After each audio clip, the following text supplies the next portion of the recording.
ان الحمد للہ قال رسول اللہ صلی اللہ علیہ وسلم فنحن احق واولا بموسیٰ بکم فصامہ رسول اللہ صلی اللہ علیہ وسلم وامر بصیامہ۔ یوم عاشوراء کے روزے کا تاریخی پہلو۔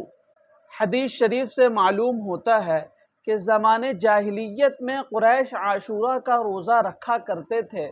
رمضان کے روزے فرض ہونے سے پہلے اللہ کے رسول صلی اللہ علیہ وسلم مکہ میں یوم عاشوراء کا روزہ رکھتے تھے۔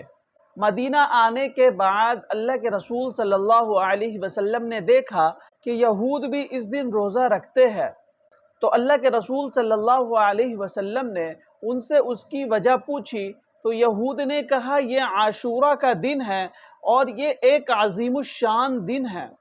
اس دن اللہ تبارک و تعالی نے حضرت موسیٰ علی نبینا علیہ السلام اور ان کے قوم کو نجات دی تھی اور فرعون کو اپنی قوم سمیت غرق کر دیا تھا۔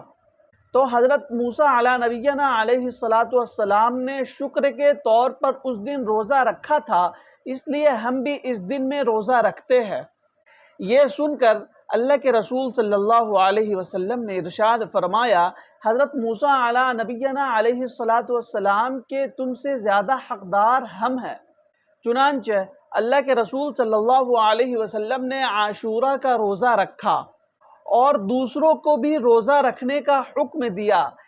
اسی وجہ سے بعض اہل علم فرماتے ہیں کہ رمضان کے روزہ فرض ہونے سے پہلے یوم عاشوراء کا روزہ فرض تھا، پھر جب رمضان کے روزے فرض ہوئے تو اللہ کے رسول صلی اللہ علیہ وسلم نے ارشاد فرمایا کہ عاشوراء کا روزہ رکھنے سے متعلق ہر ایک کو اختیار ہے، کوئی رکھنا چاہے تو روزہ رکھ لے اور کوئی رکھنا نہ چاہے تو نہ رکھے۔